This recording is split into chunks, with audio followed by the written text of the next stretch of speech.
When looking at the South and its unique characteristics, it is important to identify various social organizations and clubs that have been molded by certain factors of this region's said character.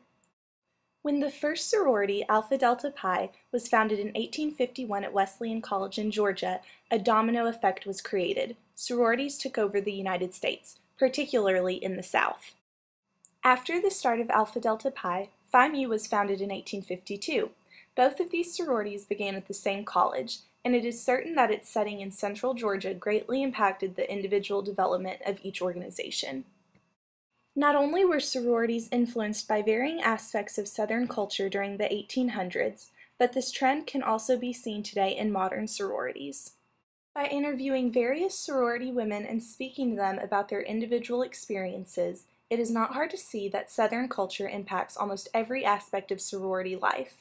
This can be seen in examples anywhere from the types of parties that are thrown, certain fashion trends that are favored, and mannerisms that are encouraged by the sororities.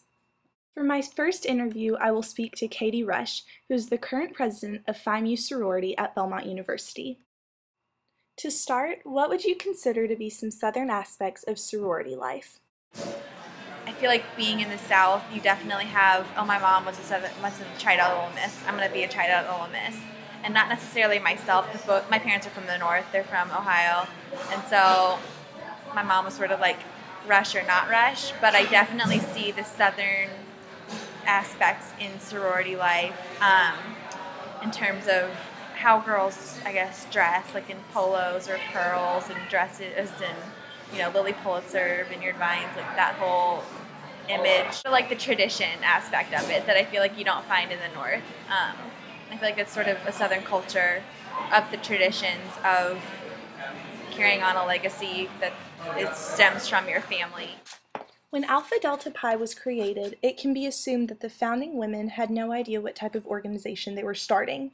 Sororities caught on rampantly, and from 1851 to 1917, 27 women's fraternities were founded.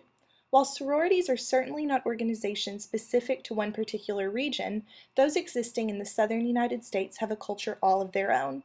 For example, parties that are thrown by sororities in the South have certain themes that reflect this region's background and history. Vicki Watson, a 1979 graduate of Middle Tennessee State University, was in Kappa Delta sorority. When asked if particular characteristics of the South's culture had affected her life in Kappa Delta, she said yes, it did. We had events with some of the fraternities called Old South parties, and we dressed in the gorgeous plantation dresses and we drank mint juleps. We did all kinds of Southern traditions. Apparently the women would rent their big dresses and they would go to the front lawn of the college, and it was apparently just like Gone with the Wind. Everyone would wear the dresses and boys were dressed up like Confederate soldiers. There are also parties called Polos and Pearls, which is even held here at Belmont University. At these parties, women wear sundresses and pearls, and men wear polo shirts. These parties have been going on for a long time.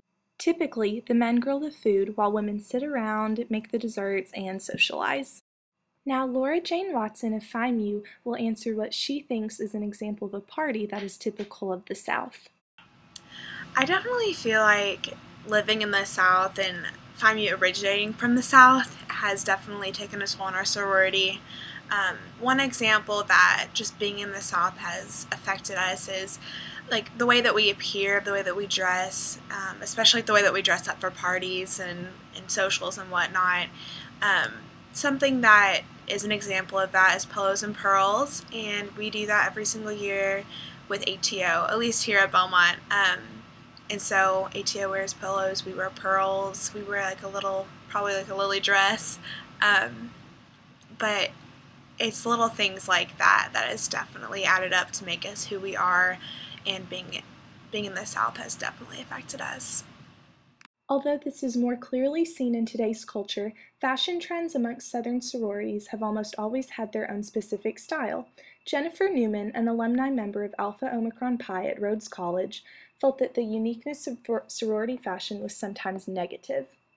Because Rhodes was smaller and more liberal than other schools in Tennessee during the 1970s, Newman felt that the state school sorority experience was probably much more traditional. Because of this, she felt that sorority culture, including fashion, almost segregated their members. The women tended to dress the same or just very similarly. More so today, certain styles are often seen in sorority women. They tend to wear items such as pearls, dress more conservatively, and they often favor brands such as Lilly Pulitzer or Vineyard Vines.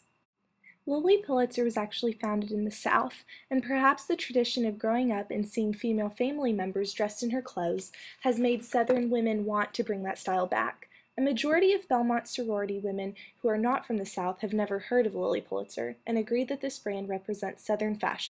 The importance of Southern style is about being able to bring heritage and family history into individual fashion.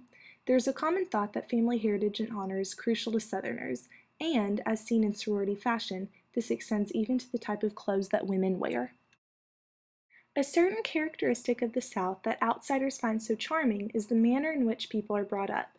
A majority of women who were in sororities during the 1970s to 1980s often discuss the type of Southern behavior in which their organizations wished them to abide by.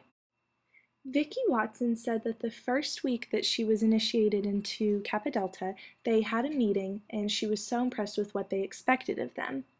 It was a lot of the ways that she had been raised. For example, there were a lot of rules about drinking, going to parties, and especially smoking. Smoking was seen as a habit that sorority women simply could not take part of. Also, they were expected to stand when older sorority women walked by. Simply put, women were expected to act in a way that would honor their sorority and make them look good. It is not hard to see that sororities existing in the South have a culture that is unique to this region.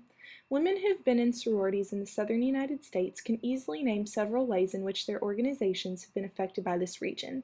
These reasons are predominantly seen in sorority parties, favored fashion trends, and mannerisms of the women. It is not unusual that sororities have taken on part of the South style due to their development in this part of the country. Whether belonging to a sorority that is similar to the South's culture is positive or negative, it is quite obvious in looking at the behavior that the South has molded these organizations. Are there any questions?